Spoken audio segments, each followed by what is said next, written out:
বাংলাদেশের যে কোনো সোশ্যাল মিডিয়া প্ল্যাটফর্ম স্ক্রল করলে একাধারে দেখা যাবে কিছু পরিচিত মুখ। চিত্রগুলো এক প্রকার বার্তা দিচ্ছে। দেশের সবচেয়ে পরিচিত নারীরা সাহসী দৃষ্টিতে ক্যামেরার দিকে তাকিয়ে আছেন। তাদের কারো মুখ, কারো ঘাড়, আবার কারো কবজি কিংবা হাতে কালি দিয়ে সংখ্যার ছাপ। এগুলো কোনো শোয়ের প্রোমো নয়, এগুলো প্রমাণ। প্রতিটি সংখ্যা একটি ক্ষত কিংবা প্রতিহিংসার সংকেত, আবার কখনো নারীর প্রতি সহিংসতার গল্পকে ইঙ্গিত করে। বলা হচ্ছে মাই নাম্বার মাই স্টোরি মুভমেন্টের কথা।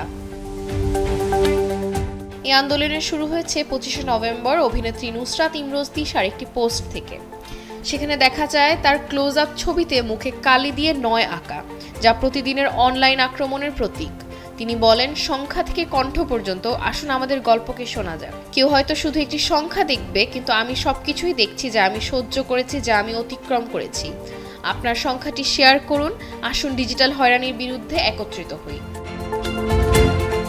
তাছাড়া রুনা খানের হাতে 24 দেখিয়েছেন, রাফিয়াত রাশিদ মিথিলা শেয়ার করেছেন 35, শবনম ফারিয়া 1000, প্রার্থনা ফারদিন দিঘি 3, মৌসুমী হামিদ 72, পুতুল সাজিয়া সুলতানা 9, রিদি শেখ 1, আশনা হাবিব ভাবনা 99+, পিয়া জান্নাতুল ইনফিনিটি চিহ্ন এবং সাংবাদিক নাজিবা বাশার লিখেছেন অগণনীয়।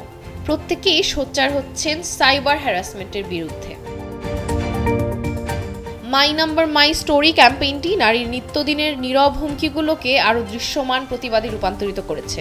তারা যে প্রতিটি সংখ্যা চিহ্নিত করেছেন তা সিস্টেমেটিক নিপীড়নের প্রতীক হয়ে দাঁড়ায়। ব্যক্তিগত যন্ত্রণাকে সার্বজনীন স্বীকৃতি এবং ন্যায় ও সচেতনতার দাবিতে রূপান্তরিত করেছে এই মুভমেন্ট। প্রতিটি সংখ্যা যেন এক একে প্রতিবাদের দেওয়ালে পরিণত হয়েছে, যেন এক একটি ডিজিটাল মিছিল, যা সাহসী, দৃঢ় এবং যা উপেক্ষা করা অসম্ভব। তাশরিহা আব্দুল্লাহ, ডেইলি সান।